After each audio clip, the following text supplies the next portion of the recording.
সরকার কয় বছর থাকতে পারবে একজন প্রধানমন্ত্রী? 2 টার্মের বেশি কোন প্রধানমন্ত্রী বাংলাদেশে থাকতে পারবে না।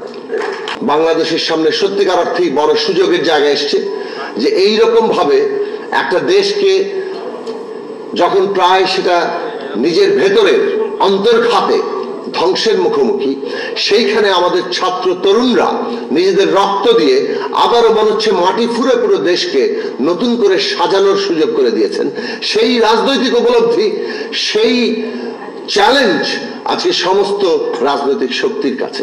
কাজে এইখানে আমরা এমন একটা ক্রস রোডে দাঁড়িয়ে আছি যেটাতে ঐক্য খুব জরুরি। আমরা কেউ কাউকে, রাজনৈতিক প্রতিদ্বন্দ্বিতা থাকবে একটা গণতান্ত্রিক ব্যবস্থায়, কিন্তু গণতান্ত্রিক ব্যবস্থার যে রাজনৈতিক প্রতিদ্বন্দ্বিতা ক্ষমতা নিয়ে, সেটা যদি একটা নিয়মের মধ্যে না ঘটে সেটা আমাদেরকে ধ্বংসের মধ্যে জায়গায় নিয়ে যাবে। সেই উপলব্ধিটা রাজনৈতিক পার্থক্য সত্ত্বেও রাজনৈতিক শক্তির মধ্যে থাকা দরকার। যদি রাজনৈতিক পার্থক্য সত্ত্বেও এই ঐক্যের জায়গা আমরা একমত হতে না পারি, তাহলে বাংলাদেশ আমরা এই জায়গাটাতে পৌঁছাতে পারবো না। ফলে ঐক্যের জায়গা হচ্ছে এই নয় যে সবগুলো দল এক হয়ে যাবে, তাদের মতাদর্শ বদলে ফেলবে, কিংবা তাদের রাজনৈতিক যে কর্মসূচি তারও সব একাকার করে ফেলবে। এইসব পার্থক্য হয়তো থাকবে, কিন্তু বাংলাদেশের ক্ষমতা ব্যবস্থা কোন নিয়মে চলবে সেই প্রশ্নে ন্যূনতম ঐক্যের জায়গা বাংলাদেশের তৈরি করতে হবে। না হলে এই বিরাট যে আমাদের সামনে সম্ভাবনা, তাকে আমরা বাস্তব রূপ দিতে পারবো না। এবং সেইটার জন্যই দরকার বাংলাদেশের সংবিধানের ক্ষমতার একটা ভারসাম্য এবং জবাবদিহিতা প্রতিষ্ঠা। এই ভারসাম্য এবং জবাবদিহিতা প্রতিষ্ঠা করার জন্য যা যা করা দরকার, সত্যিকার ভারসাম্য এবং জবাবদিহিতা কাকে বলে, এই 5টি পয়েন্ট অত্যন্ত জরুরি। সেই জায়গাগুলো আমাদের তৈরি করার জায়গায় যাওয়া দরকার। সরকার কয় বছর থাকতে পারবে একজন প্রধানমন্ত্রী? 2 টার্মের বেশি কোন প্রধানমন্ত্রী বাংলাদেশে থাকতে পারবে না।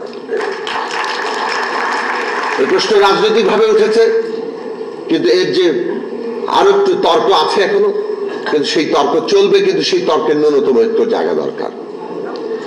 বাংলাদেশের সাংবিধানিক প্রতিষ্ঠানগুলোর নিয়োগ কারা দেবে?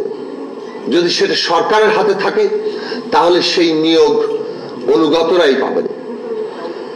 বাংলাদেশের মতো বিকাশমান গণতান্ত্রিক দেশে এই সাংবিধানিক পদগুলোর নিয়োগ আমাদেরকে এমন একটা কমিশনের হাতে দিতে হবে যেখানে সরকারি দল, বিরোধী দলের বিচার বিভাগের প্রতিনিধিত্ব থাকে।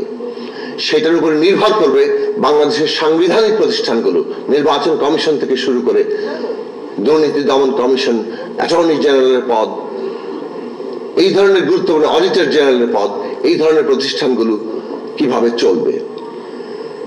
বাংলাদেশের বিচার ব্যবস্থা নির্বাহী বিভাগ থেকে আলাদা হবে কিনা, কেবলমাত্র সংবিধানে একটা লাইন এটা যথেষ্ট নয় 53 বছরের অভিজ্ঞতায়। ফলে সুনির্দিষ্টভাবে এইবারে এই আলাদাকরণ, পৃথকীকরণ, সেটা আসলে ক্ষমতার পৃথকীকরণ, সেই জায়গাটা নির্দিষ্ট করতে হবে। এবং বাংলাদেশে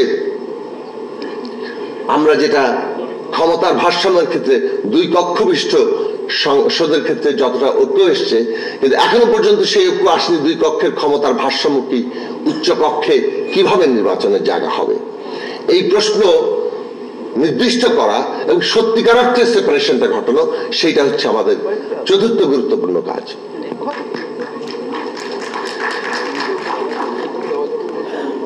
এবং সার্বিকভাবে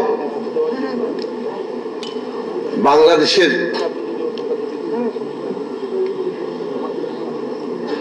সংসদের সদস্যরা তারা জনগণের প্রতিনিধি হিসাবে সংসদে তাদের ক্ষমতা প্রয়োগ করবেন, নাকি দলের সদস্য হিসেবেই দলীয় প্রধানের অনুগত থাকবেন?